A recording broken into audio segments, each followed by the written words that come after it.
It's our attitude toward our world, toward all the people in it, that will determine the world's attitude and all the people's attitude toward us. And our attitude is the greatest gift we can be given. You know, the little creatures of the world were given a wonderful gift by Mother Nature called protective coloring, in which they can blend into their background without being seen. But man was not given this great gift, because man was given an incalculably greater one.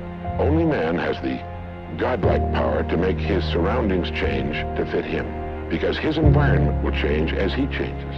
A man's environment is a merciless mirror of him as a human being. And if he thinks his environment can stand a little improvement, all he has to do is improve, and his environment will improve to reflect the changing man.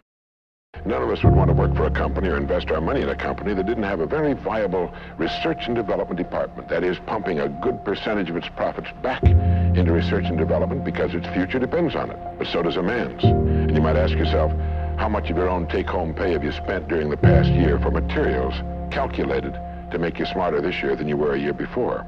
Calculated to make you a little better, a little bigger as a human being, to perhaps love a little more and hate a little less and do a little better job than you did a year ago. How much money are you pumping back into yourself and your future?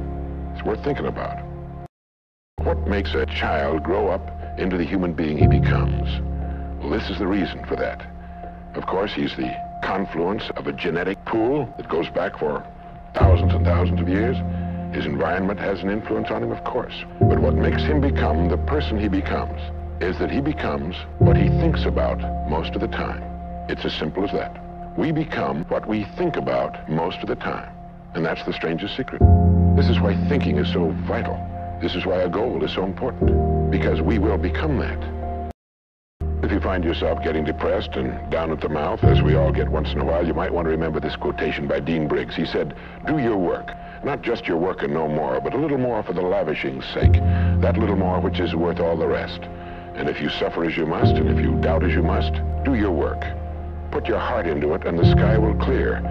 And then out of your very doubt and suffering will be born the supreme joy of life." Believe it or not, virtually all our satisfactions